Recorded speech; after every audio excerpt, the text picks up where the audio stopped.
这是李时珍吗？真没想到他能做出这种事情。他这是被晋王府的府主迷住了心窍，非要攀官场，改换门面。这怎么可能呢？王爷的女儿在天上，那是郎中的儿子。俗话说，这不是癞蛤蟆。哎，我说你积点口德行不行？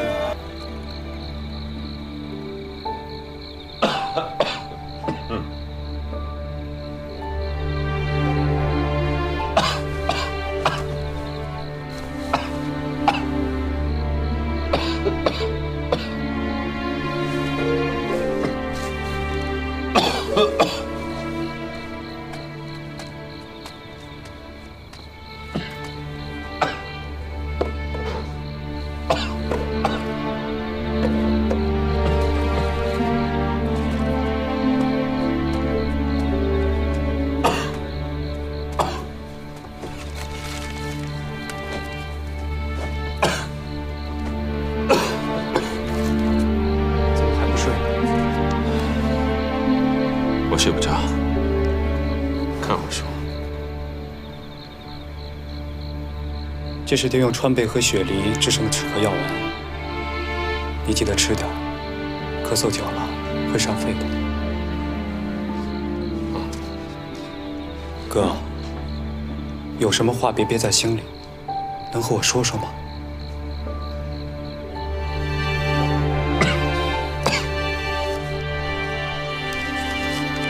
我没什么话可说的。你以前不是这样的，你以前什么话都会和我说，什么事也难不住你。可自从认识了那个姓朱的女人，你看看你现在变成什么样子了。朱家的人没有一个好东西，你别再执迷不悟了。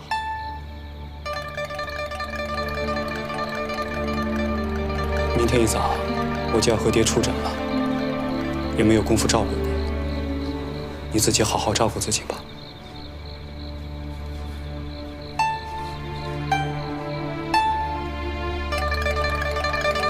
那我去睡了。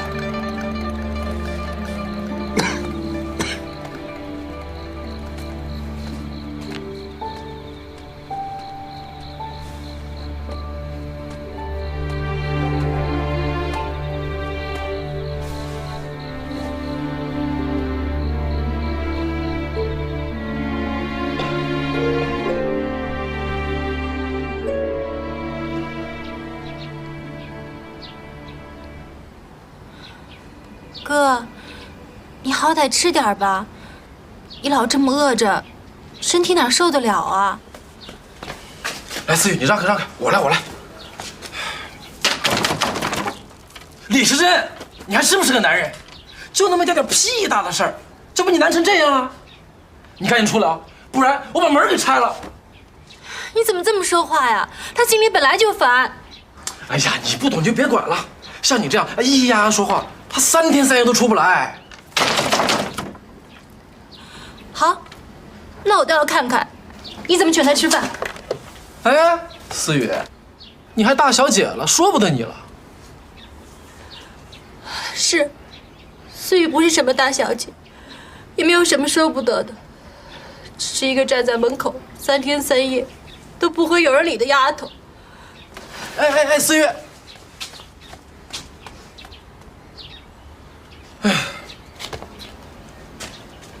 李时珍，你赶紧出来看一眼吧，我一不留神儿把思雨给惹了，她哭了。哎，你还有气儿没？你倒是吱一声啊！都是你逼我的啊！啊！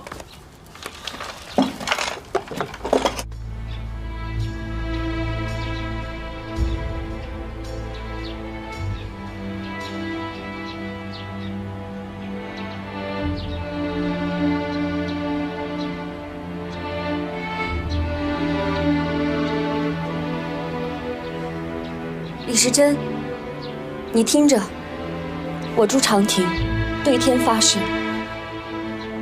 你一刻不出房门，我也一刻不离开。大不了咱们一块儿饿死。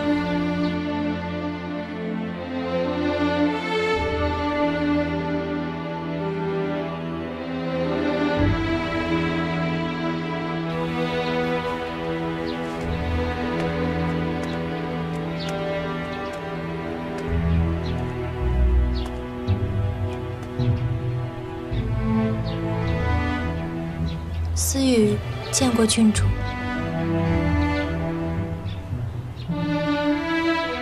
早上天气凉，郡主还是先进屋歇歇，我再劝女客开门吧。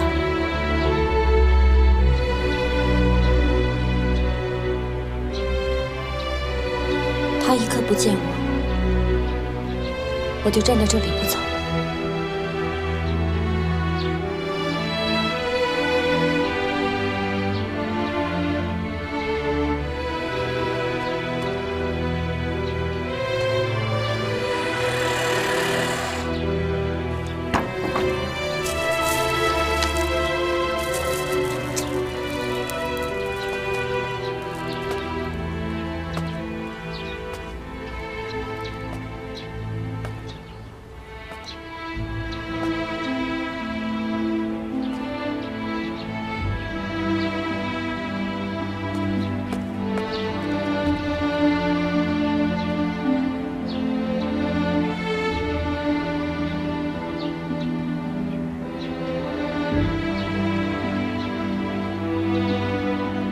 为什么要躲着？因为你位高重，还被扣上窃体舞弊的帽子，所以觉得配不上我，是吗？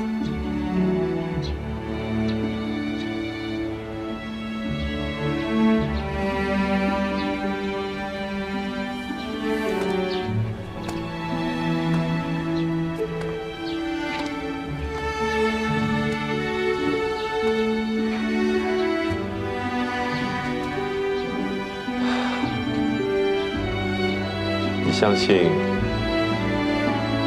我会舞弊吗？我不信。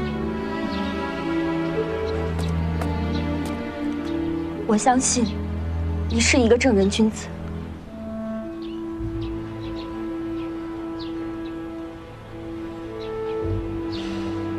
是正人君子又怎么样呢？我终究不过也是一个医护的儿子。李时珍，你听着。我认识你的时候，你就是医护之子。我不在乎你是什么身份，不在乎你高不高重。如若齐州容不下我们，我愿随你远走天涯，去一个没有人知道我是郡主，你是医护的地方。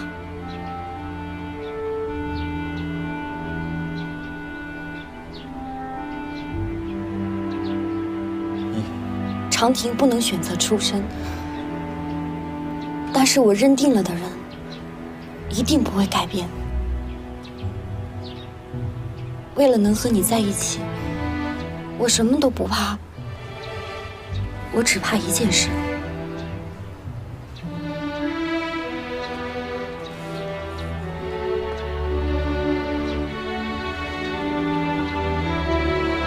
在这里，有我吗？只有我吗？一辈子都不离不弃吗？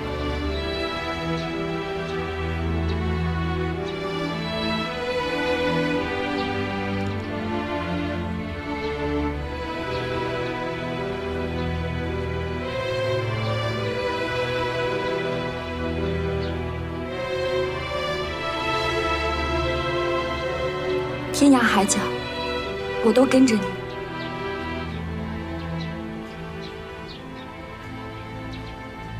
我们一起走，离开这里。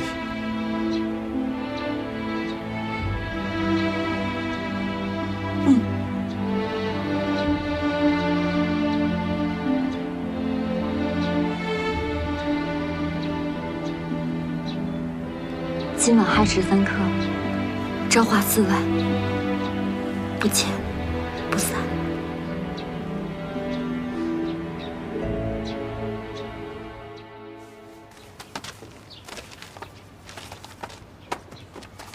静儿，郡主，你在外面守着，我要更衣，千万不要让任何人进来，知道吗？嗯，是。快去吧。嗯。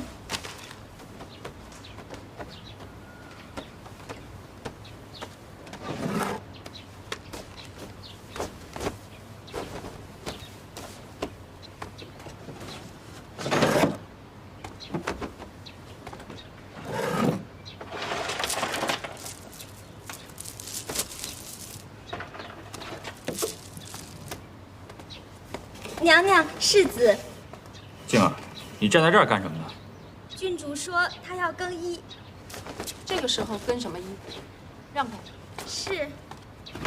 郡主，娘娘和世子来了。母亲。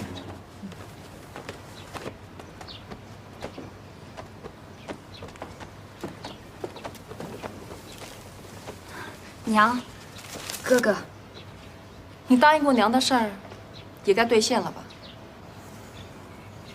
雨儿不记得答应过娘什么。上次我们说好，如果李时珍没考上，你就乖乖的嫁人。结果她不但没考上，还在考场舞弊。家世卑微也就罢了，人品还如此不堪，你也该死心了吧？我相信李时珍，她不是这样的人。我就不明白了，你为什么偏偏对一个医护这么死心塌地呢？是，李时珍是医护，可是他是我见过的最有胸襟、最有气魄的男人，我愿意跟他在一起。可是你答应娘的事儿呢？李时珍在考场上被人陷害，难道真的跟娘和哥哥一点关系都没有吗？放肆！你现在越来越口无遮拦了。什么叫被人陷害？我告诉你，也只有你这么天真人才容易被人蒙蔽。他从来没有蒙蔽过我，这是我自己的感受。长亭，你就别再气娘了。也怪娘，没有管教好你，才有今天。你立刻就收拾东西，我这就送你去姨妈家，你姨妈会教你所有的礼仪教养。等办婚礼的时候你再回来吧。娘，我不去，我哪儿都不去。不行，这次不能再由着你胡来了。严家你嫁也得嫁，不嫁也得嫁。哥哥，别以为我不知道，你这么希望我嫁入严家，不就是收了严家的银子吗？你别乱说话啊！我乱不乱说，你自己心里清楚。简直不可理喻！好，你要讲理是不是？我跟你去讲理。你上哪儿去？去你最常去的地方。你给我回来！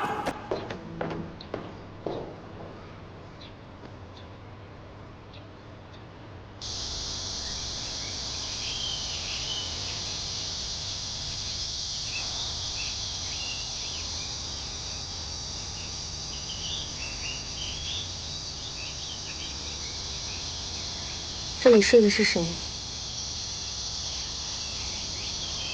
你的嫂子。又是你什么人？我的爱人。失去爱人是什么滋味？如五雷轰顶，天塌地陷，生不如死。我爱李时珍，就像哥哥爱嫂子一样。我失去李时珍，也像哥哥失去嫂子一样。你明白吗？李时珍和慕容怎能相提并论？为什么不能？就因为李时珍是医护。如果慕容也是医护呢？那你又怎样？如果我不能跟李时珍在一起，从此我也会变成一个没有心的人，再也不见天日。哥哥，你看着我的眼睛，告诉我，你真的愿意眼睁睁地看着你的亲妹妹从此得不到一丝一毫的快乐，你真的愿意用你的冷酷无情，让我的内心彻底绝望吗？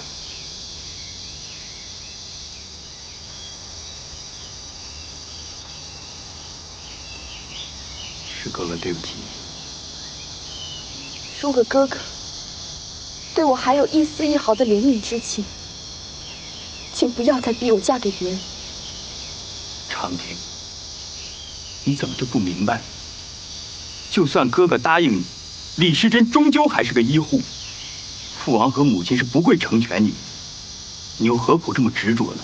既害了李时珍，也害了你自己啊！哥哥，你快起来，你这是干什么？哥哥，我要跟李时珍走。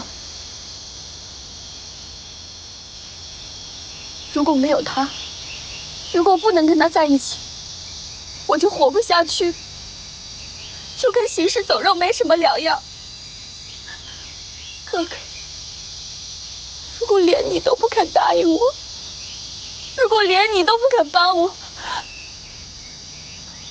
我就只有死路一条了。你这是在逼我？不，我是在请求你。如果你不肯答应我，哥哥想跟嫂子说什么话，尽管告诉我。到了下面，我替你给嫂子传话。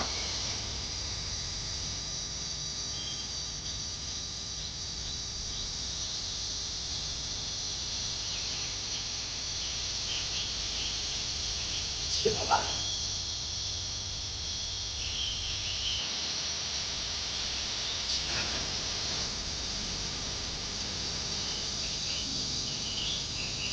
跪坏了腿，我怎么能跑得远？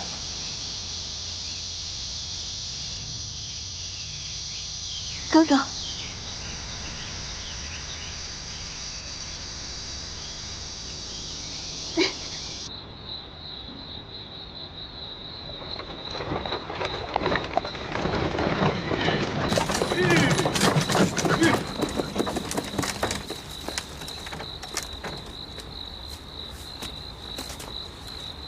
以前的事情就不提了。你运气好，碰到我妹妹，以后好好对她，别让她受半点委屈。谢谢。到了之后，记得给我来个信儿。哥哥，谢谢哥哥。多谢了，快走吧，这样省得我改变主意。谢谢哥哥。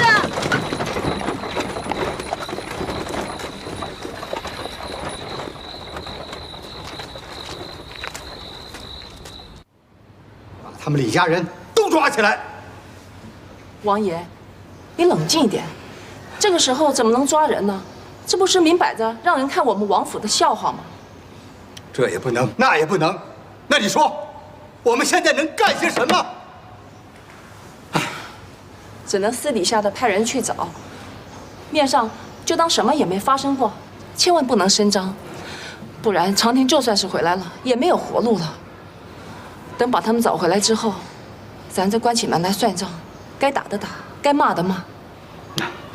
那就派人给我找，一定要找到。人我已经派出去了，各个出口和驿道都有人守着，你放心吧，他们跑不远的。还有，到底是谁这么大胆，放走了这丫头？给我全府上上下下的查。爹，不用查了。是我放走了妹妹。你给我拿家法来！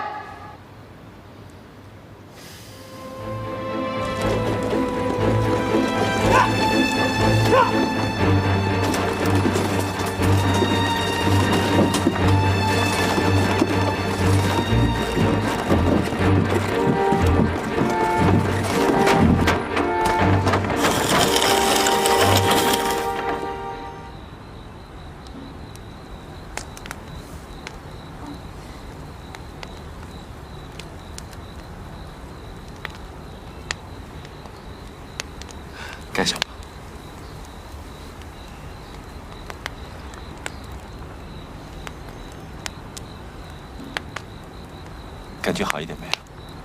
嗯。看来这鸡屎藤啊，还真管用。鸡屎藤？这名字可真难听。这名字是难听，而且啊，味道也不好闻。但是它能够治跌打损伤、风通腹泻，而且还可以消食化瘀，是一味很有药用价值的好药材呢。一说起药材，你就一套一套的，你呀，真适合做个郎中。看来，以后我也就只能做一个游历四方的郎中了。你后悔啦？没有啊，我只是觉得你跟着我太受苦了。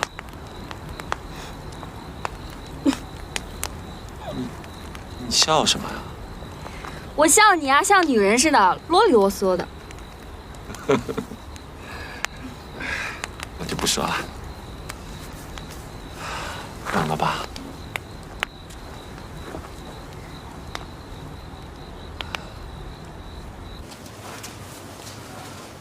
爹，娘，找到了吗？还是没有找到。要不然我再去找找吧。思雨啊，不用找了，等他自己回来再说吧。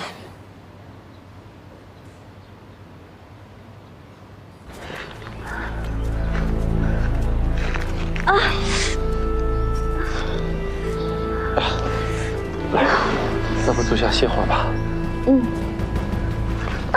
什么东西扎到我？来，坐下。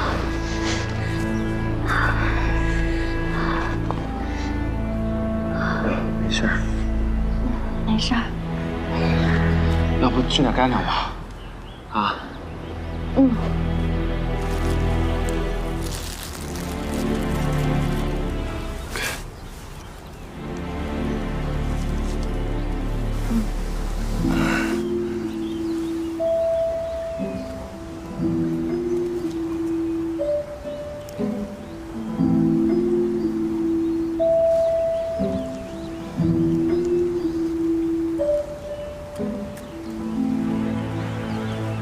天快黑了，咱们还是快点赶路吧。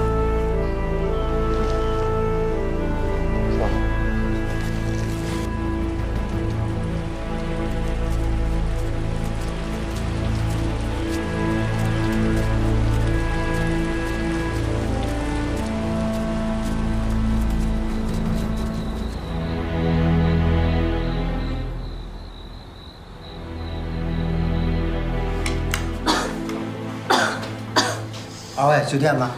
啊，对，我要2节课吧。好，楼上去吧。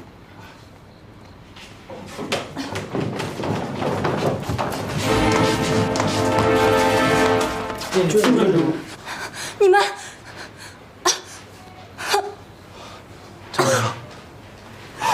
苍天，苍天，李时珍，你竟然胆敢带着郡主私奔，藐视本王，丢尽了我王府的脸面，我要治你拐带之罪。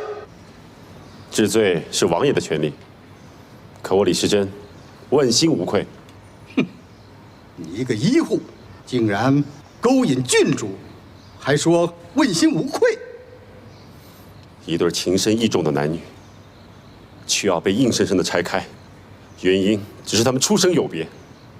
那么，我想请问王爷，这有罪的是这对男女呢，还是那无情无义的要拆开他们的人呢？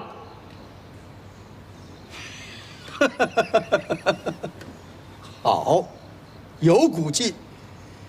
本王倒要看看，究竟是你李时珍的骨头硬，还是我王府的刑法硬？来人！什么？父王还是抓走了李时珍？长亭，你赶快躺下，大夫说你现在身体正虚着呢。娘，千万不能让父王治李时珍的罪。他要是死了，我也活不成。可他要是在，我跟你爹都活不成了。长亭啊，你这次的确是做得太过分了，你置王府的尊严于不顾，辜负娘的一番苦心。你爹这次是真的怒了。李时珍能不能撑过今晚，就看他命够不够硬吧。哎，长亭。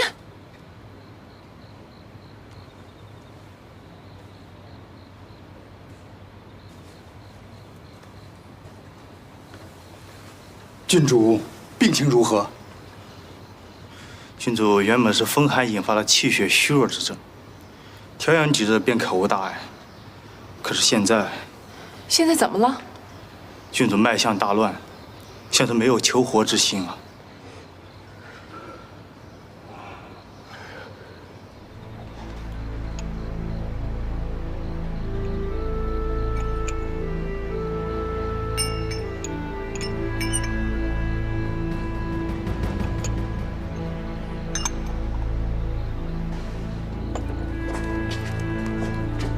哥，时珍，哥，时珍，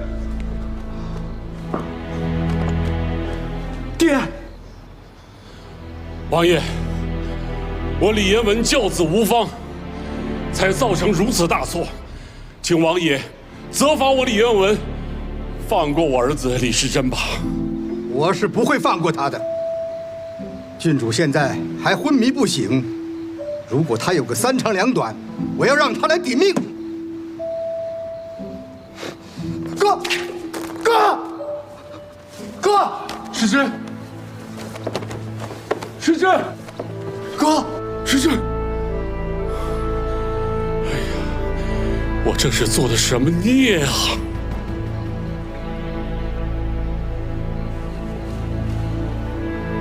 请王爷放过一个病弱之人，放我哥哥回家治病。李兴义愿意留在府中，有什么罪责，李兴义一人承担。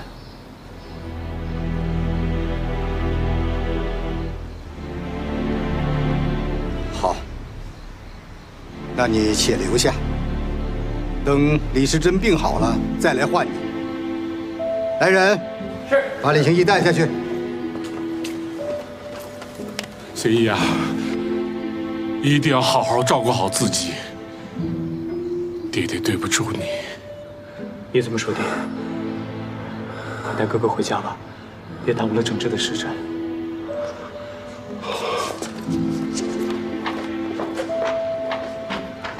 时珍，时珍。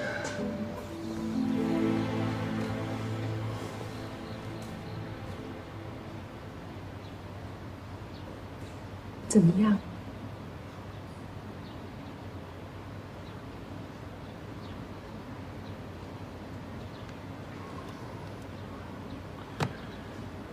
这孩子得的什么怪病啊？啊？肝火犯肺是一般的病，他怎么老不开口说话？那到底是什么病呢？肺热咳嗽是时珍的老毛病。 看来是这老毛病又引起了新的病变。那要用什么药啊？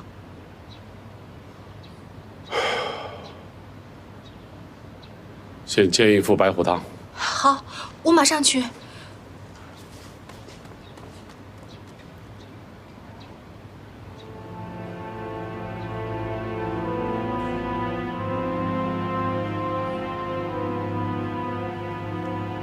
长亭。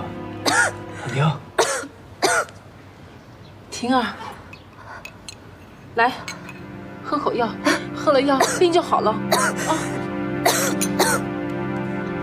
来，别任性，来，喝一口，喝一口。婷儿，来，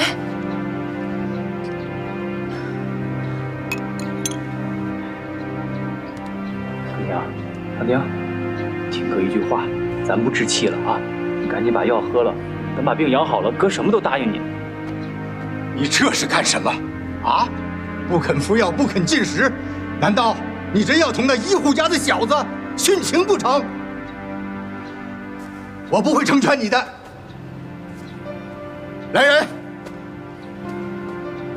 让薛管家去把李安文喊来。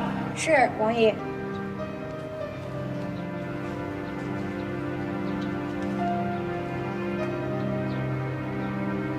时珍，时珍，你怎么了？时珍，叶文，叶文，快过来！叶文，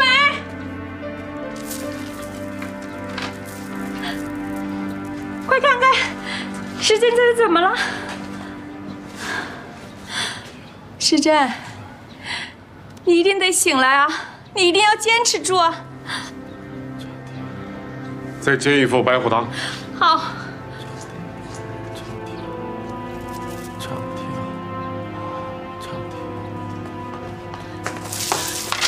爹，靖王府来人了，说长汀郡主病情危急，让您立即去一趟。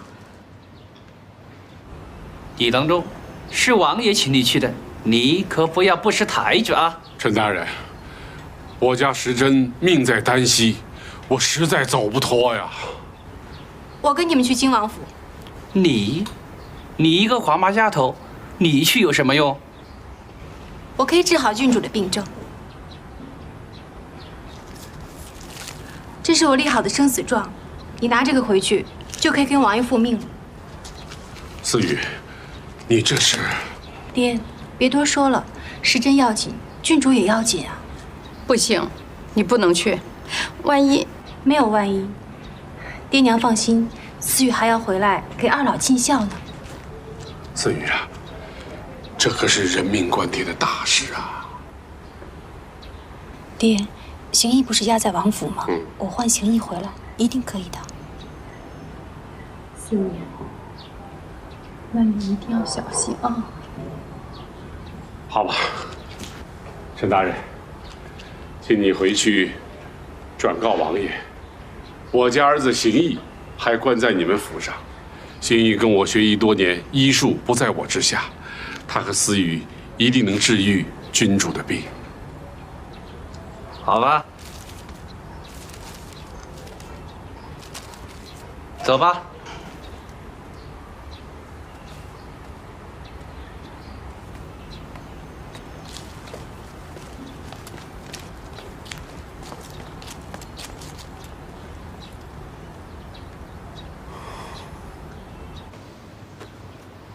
哦，你能治病？我立的生死状，王爷看见了。哦，你的胆子不小啊！但愿你的医术和你的胆子一样。来呀，带他去郡主房间。等等，怎么？思雨恳请王爷放出李行义，和我一起救治郡主。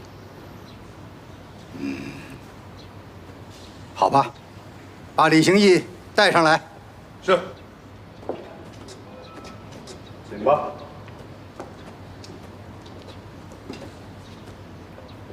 思雨，你怎么来了？我替爹来给郡主治病。你什么时候学会医术了？你会不就得了？人我已经领来了，就让你们一起救治郡主。如果治不好，你们两个要一起领罪。是。来呀，带他们去郡主房间。阿胶为上。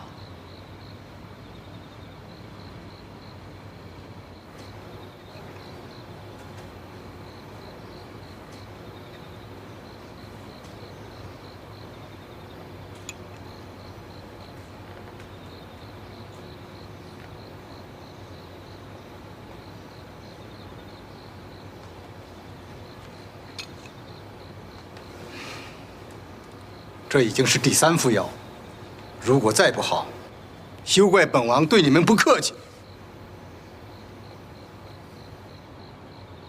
还请王爷耐心等候才是。那好，那本王就再信你们一次。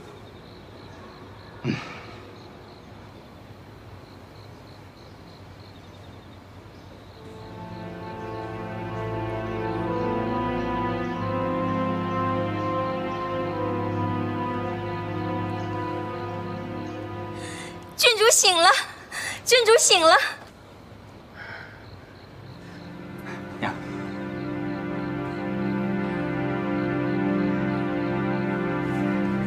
王爷，郡主刚醒，她身子很虚弱，我看要进行药膳进补。那你还站在这里做什么？快去做啊！啊，是。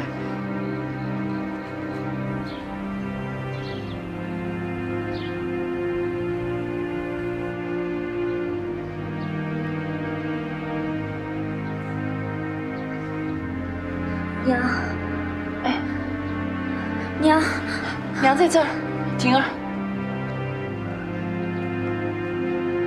王爷，郡主的药膳粥熬好了。思雨，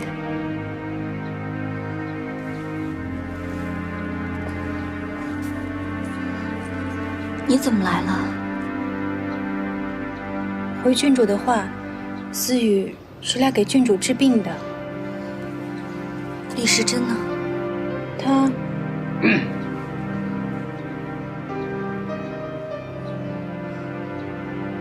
让李时珍来见我。婷儿，你安心养病，养好了，你父王自会让李时珍来见你。你现在这个样子，若把他叫来，不是让他看得心里难受吗？啊！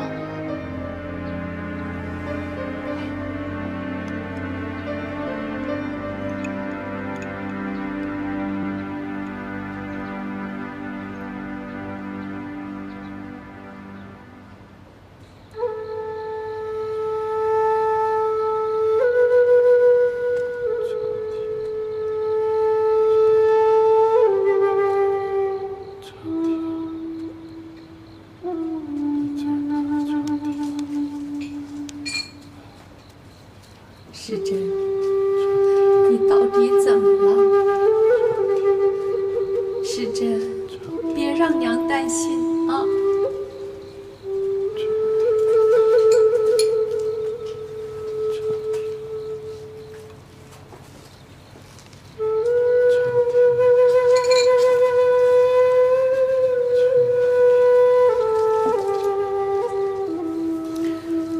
你想吃点什么，娘给你做去好不好？言文，言文，你快想想办法救救时珍呐！这到底是怎么回事儿啊？吃了那么多药，怎么就不见好呢？时珍，你快醒来啊！别让娘这么着急，好不好？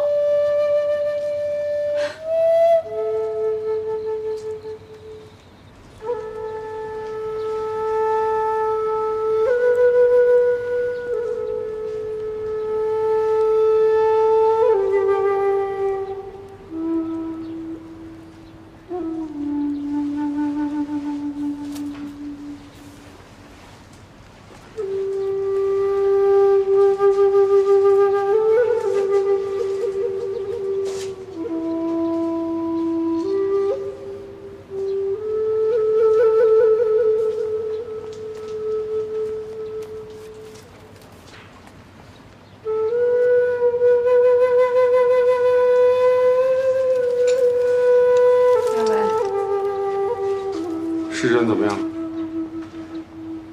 还那样，刚才喂进去的药全都吐了。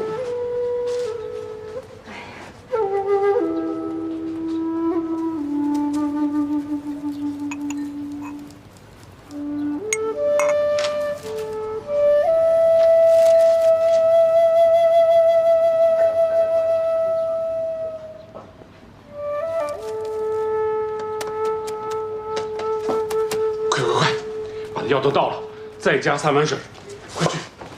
干什么呀？哎呀，你快去啊！快把倒了，加3碗水，快一点，快！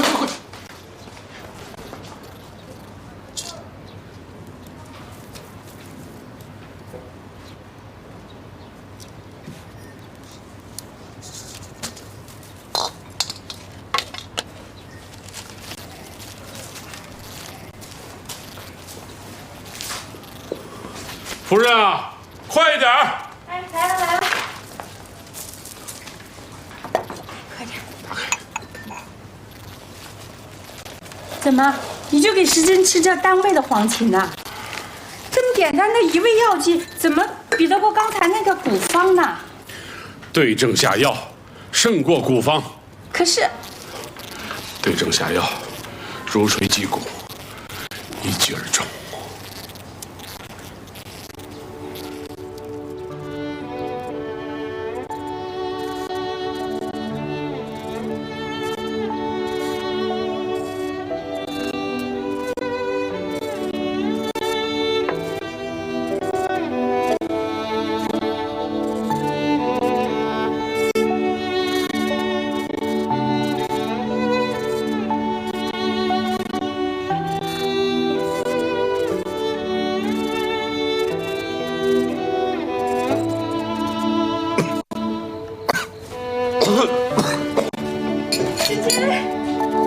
时珍，你醒了，时珍，时珍，时珍，时珍，你总算好起来了，时珍。让娘好好看。时珍，你饿了吧？娘给你做点吃的去，好不好？娘。哎。 长亭，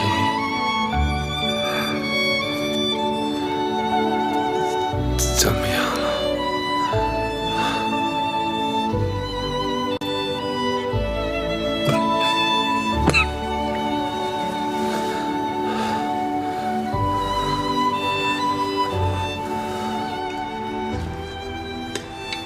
黄芪3钱，水煎取汁。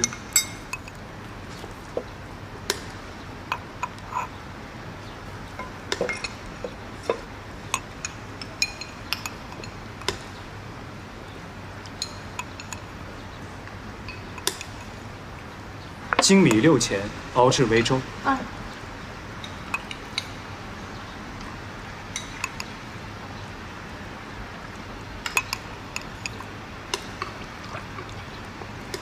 阿胶3钱，洋化兑入粥中。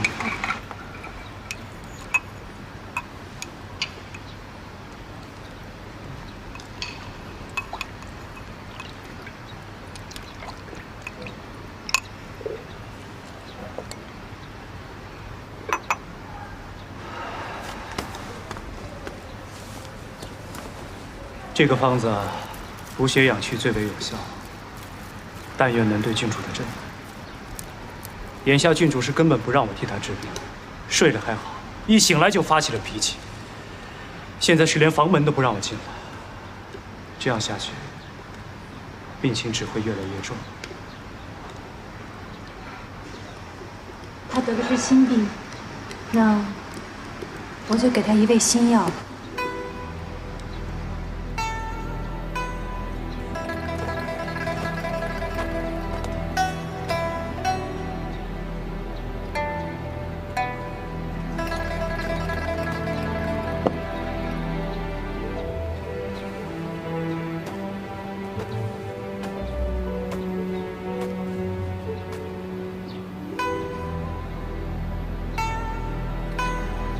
郡主在看什么呢？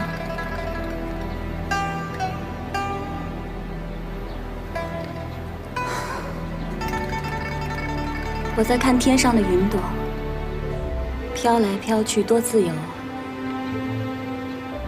为什么人不能像云一样自由呢？因为人不像云朵那样的孤独，他有亲人，有爱人，有他牵挂的。 和牵挂他的人，这么多负累他的人，他什么时候能为自己而活呢？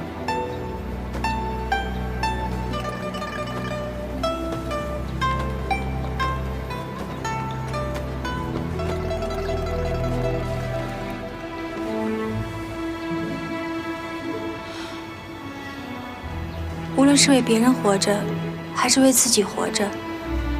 总归要活着呀，郡主，你就不要再胡思乱想了。这是特意给你熬的阿胶药膳，你趁热喝了吧。我不喝。你若不喝，如何将病治好？我的病谁都治不好，只有李时珍能治好。那李时珍的病又要谁来治？君主，你知道我是怎么来的王府？我刚想问你，王爷有押我爹来给君主医治，爹走不开，我立下了生死状，才后来替君主治病的。你爹为什么走不开？爹要救哥，救时珍。他怎么了？大病一场，危在旦夕。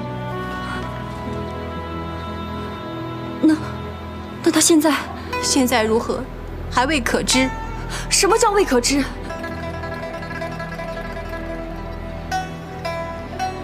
你是郡主，李家必须为你治病。如若治不好，我跟邢毅还要为你抵命。可是哥呢？他今天的命还在，明天在不在，就不一定了。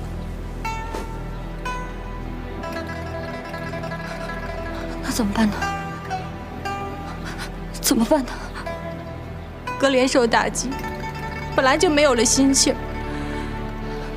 郡主，如果你再有意外的话，他生命当中唯一的光亮就没有了，整个世界变得一片黑暗。就算是留上一条命，那还是生不如死啊！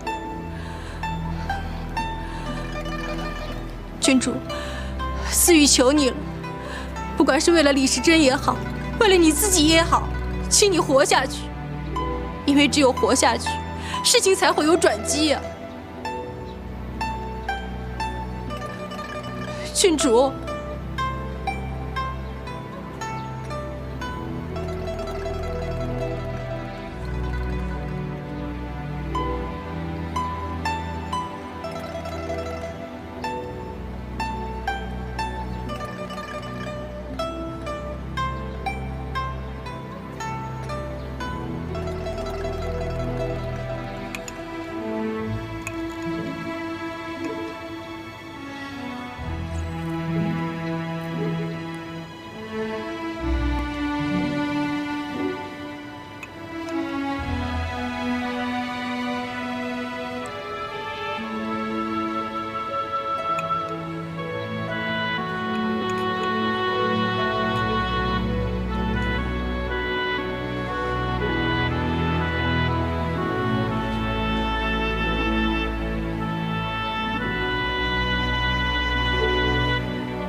我自己能起来。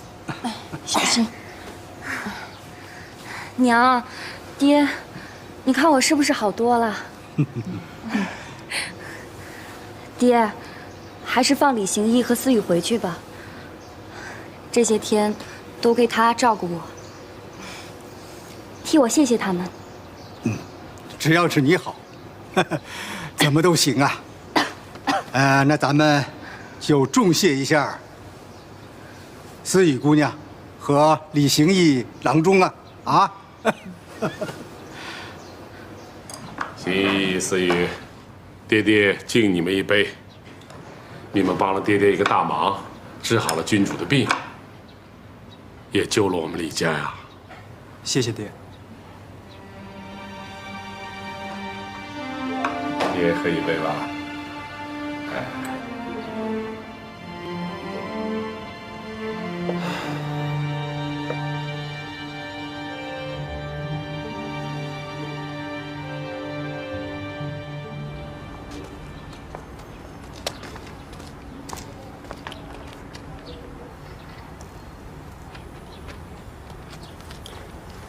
小珍啊，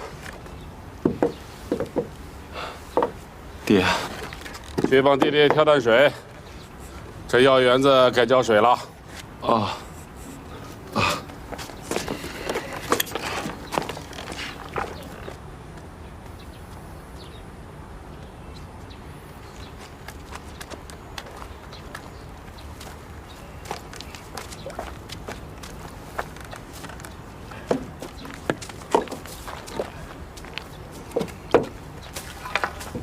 是这样，我爹爹拿着。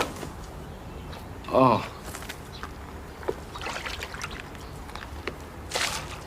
爹，要不我来搅吧？不用了，你去把那些药草整理一下。哦。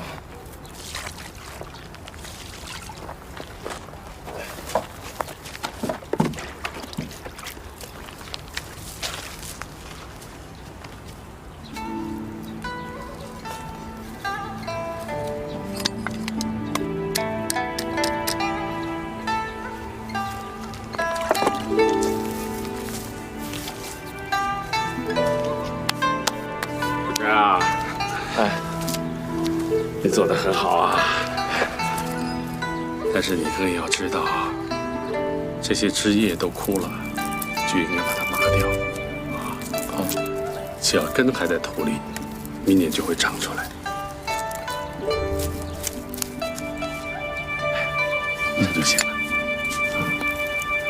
好，就这样。起来，爹爹给你讲一讲你小时候的事情吧。你小的时候，只要爹爹到这个药园子来，你就跟着进来了。每种药草啊，就一一的追问。哎呀，有时候把我问得不耐烦了，我就敷衍你几句。没想到第二天你就跑来告诉我，哪些药啊有什么作用，能治什么病。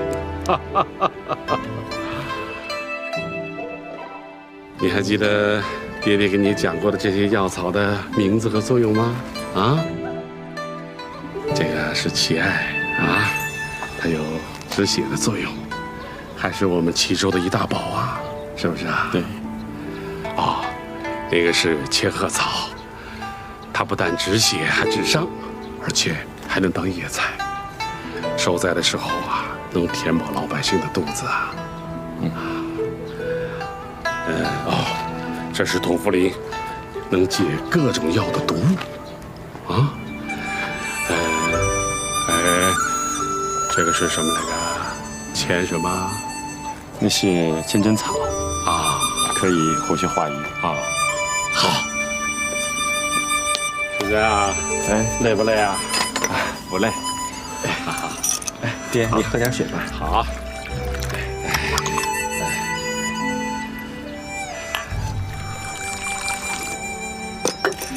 那爹就出个药名对子给你对一对，好不好？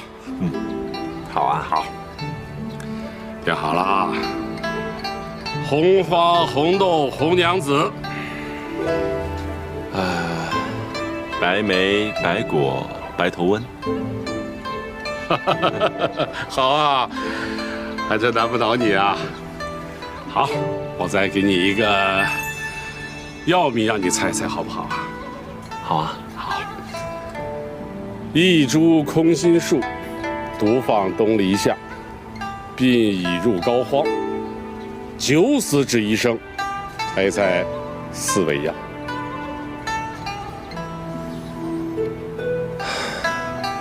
一株空心树是木通，独放东篱下一枝黄花。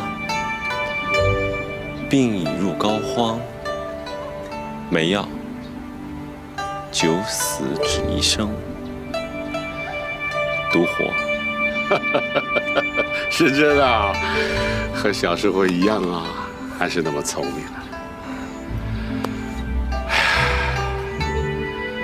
但是爹爹要告诉你啊，越是聪明的人，命运越坎坷，越波折。只要精神在，就能一往无前。就像这药园子里的草啊，一茬又一茬的割，一茬又一茬的长，总是不灭。爹爹呢，虽然是个郎中，但是有很多问题爹爹也不明白。天底下有这么多的草药，为什么这么多的草药进入人体以后能起这么大的作用？你比爹爹聪明，爹爹相信总有一天你会解开这个本草的奥秘。爹呀，您不是不让我学医吗？是啊，你小的时候爹爹就逼着你读书，一心希望你走上仕途啊。爹爹也知道官场黑暗，上下有很多贪官污吏，但是爹爹还是把这些梦想寄托在你的身上。就是这些梦想害了你啊！爹爹对不起你。不，爹，是孩儿对不起你。孩儿觉得报国无门，又不能跟自己心爱的人在一起，所以就想着逃避一切，置父母的一片苦心于不顾。是孩儿太自私了。好啊，是这样，你能想明白就好。只要精神在，从头来都会有。好啊，爹让娘给你做几个好吃的，你有好几天没好好吃东西了，啊！哎呀，爹。你的腰别老了。哎，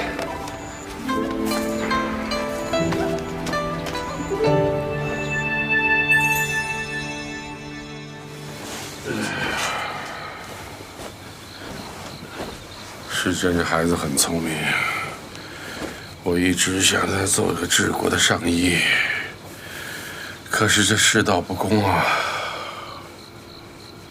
是啊，时珍是很压抑，从小想学医，你又不同意，一心让他走仕途，可科举也不是那么容易的。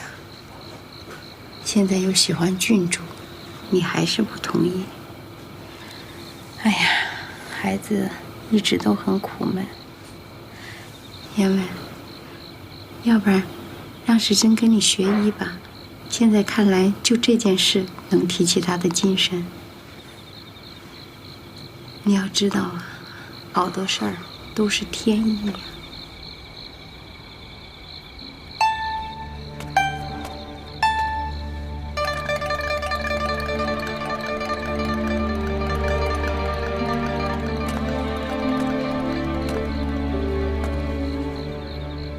爹，我想学医。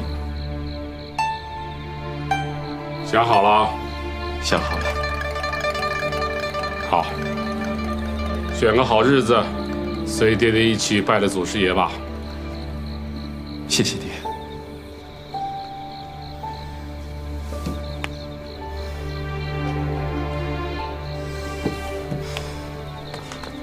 郡主，郡主，外面的相思雨停了。人家说七夕节的相思雨是牛郎织女鹊桥相会时流下的眼泪。他们说，他们两个一年只能见一次，可是还是能见着的。今天是七夕节吧？嗯。人人都要去放花灯，对吗？嗯。郡主，不如，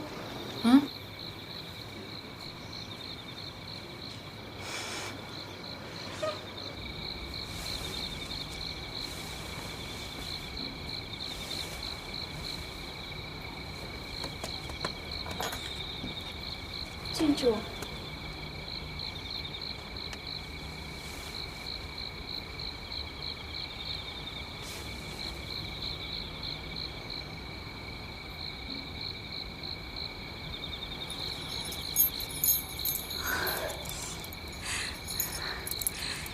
进儿愿织女娘娘庇佑郡主和王妃，奇巧得巧，万事顺遂。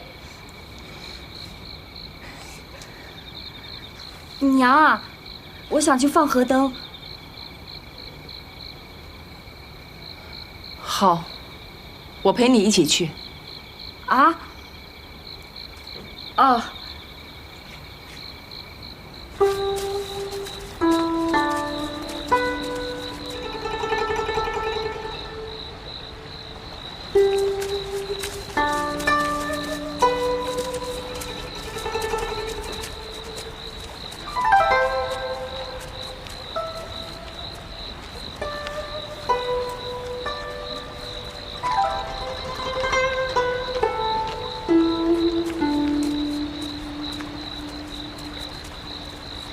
愿天上的神明保佑哥。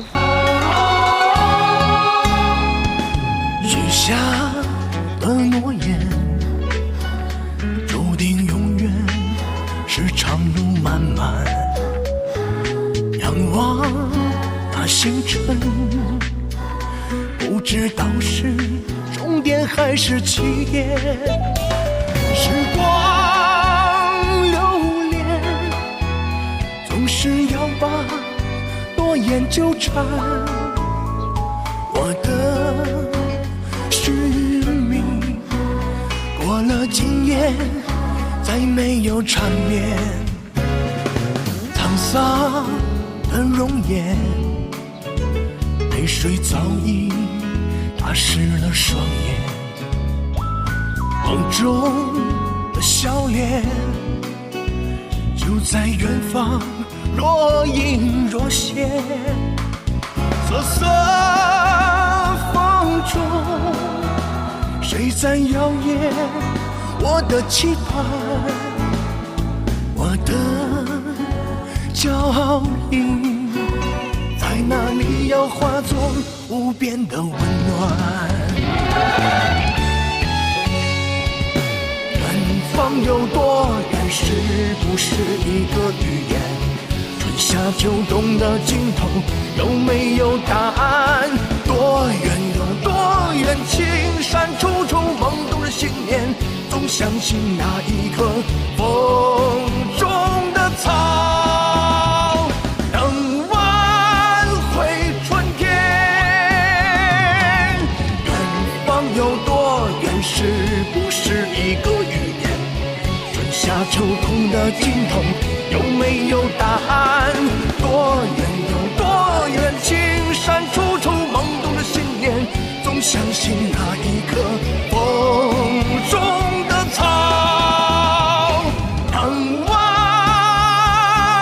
回春天。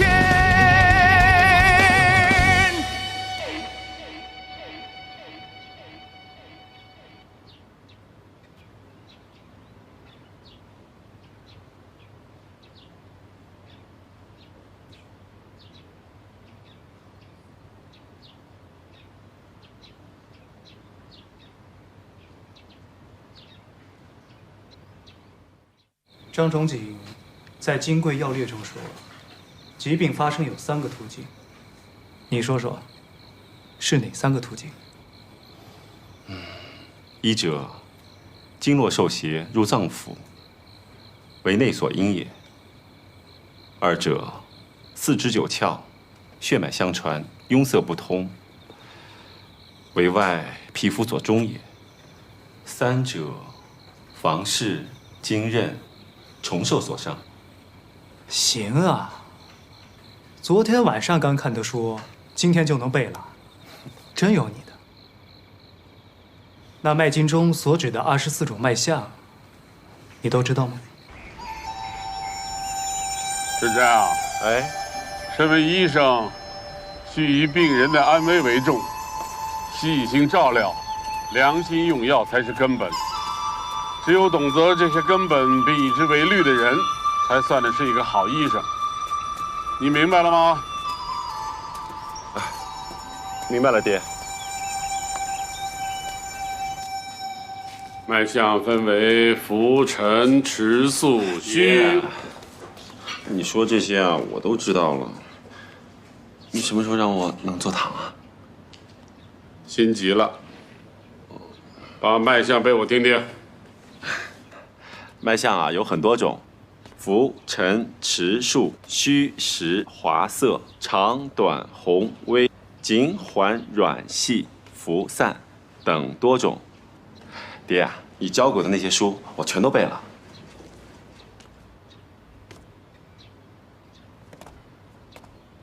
好吧，明天你就跟我坐堂吧。真的啊？谢谢爹，我去告诉娘。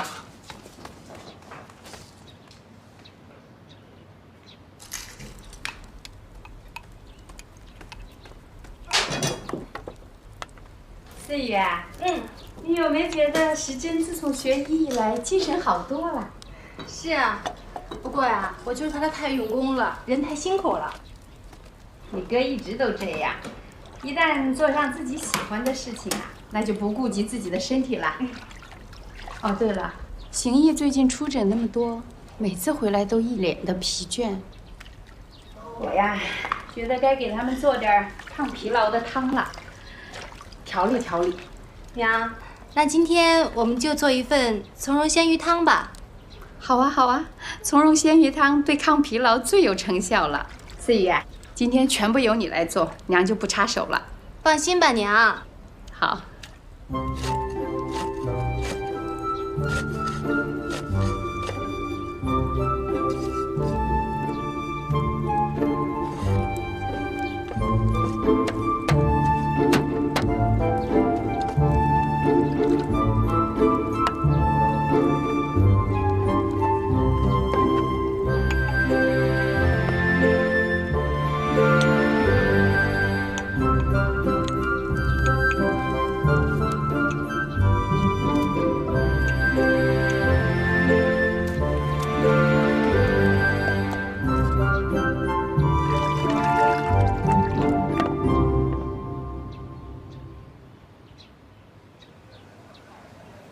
时珍，来，你来把脉。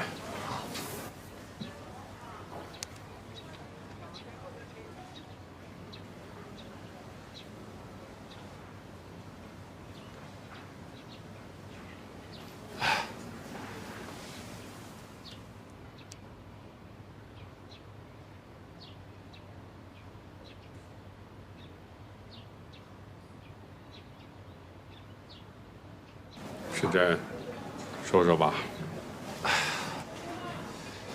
老人家，你的脉象沉迟，恐怕是积劳成疾。如果再不早点治疗的话，恐怕会……李大夫，我……老先生，不必惊慌，你无非是腰酸背疼，尤其是早上起床时，尾椎有些酸疼。是啊，是啊。夜尿多怕冷，肾有点虚啊。我给你开一副补肾汤。时珍啊，开一副补肾汤。哎，滋补肾阳，先服3剂。李大夫啊，你这样一讲，我心里就踏实多了。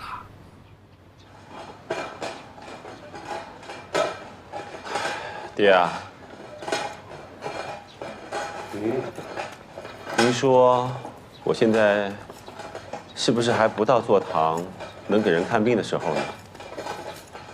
为什么？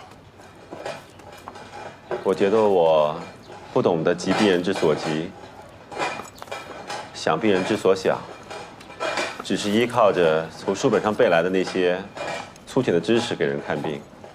是这样。爹爹问你，人为什么要生病啊？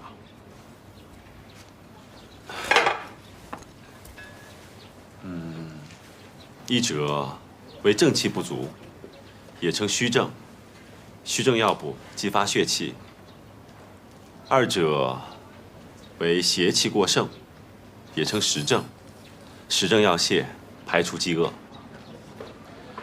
那医生为什么能治病呢？因为医生辨证准确，用药精细。错了，时珍。医生就是让病人知道自己的病能治好，培补元气，调理阴阳。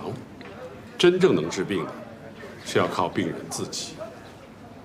要懂得病人的心，让他们树立治病的信心，真正做到身心同治。身心同治。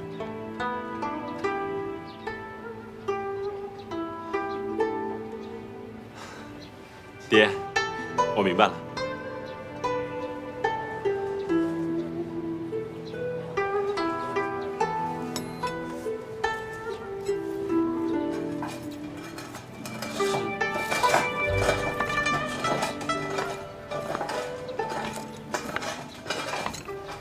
你给我跪下！跪下！王爷，你小声一点，这成天大呼小叫的，成何体统啊！你给我闭嘴！教出这种女儿来，你还同我谈什么体统？现在，她居然闹什么退婚，你让我的脸面往哪儿搁呀？唉，现如今，严家在朝中的势力是越来越大，你让我怎么向严家交代呀？爹，要不就干脆跟他们说，就说妹妹从小体弱多病，怕是……住口！当初接他们家聘礼的是你，现在帮你妹妹闹退婚的也是你，你还敢多嘴？这门亲事绝不可推，就这么定了。不要啊，父亲！父王，我可以答应你，做一个好女儿，不再和一户来往。可是父王，你能不能也试着做一个好父亲？就算女儿要嫁人，也要嫁一个自己喜欢的呀！求你不要再逼我。难道您真的不想看到女儿幸福吗？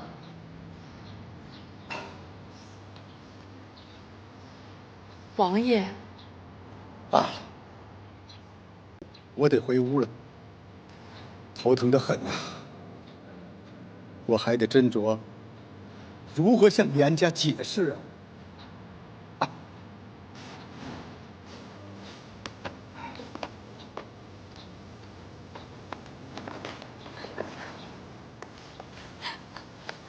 哥哥，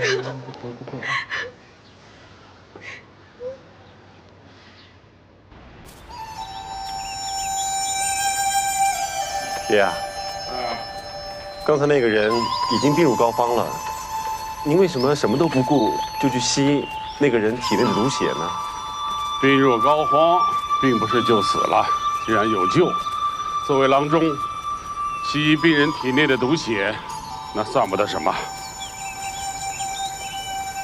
可是，您就不怕？怕？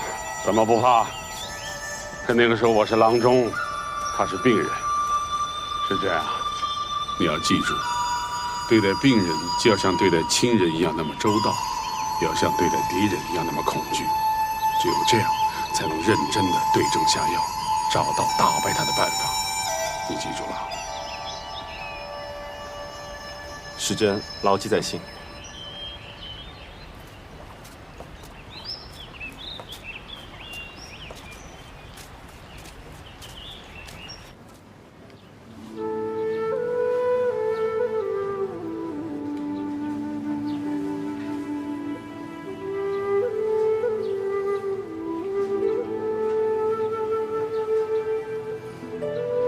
时珍，你来把把脉，看看脉象如何。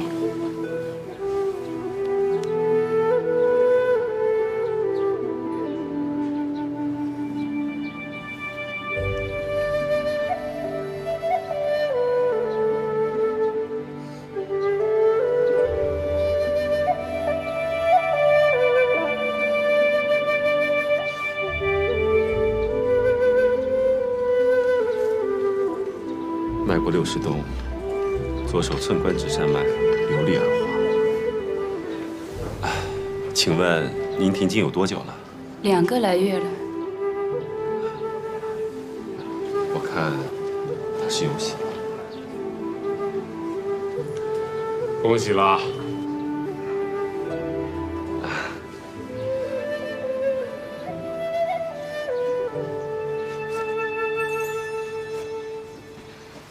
哥，我舍不得你。好了，快走吧。到了姨妈家，给哥来个信儿。没有想到这次跟严家会闹成这样。好好的在姨妈家待着吧，等过了这阵子，你父王气消了，再从你姨妈家把你接回来。谢谢娘。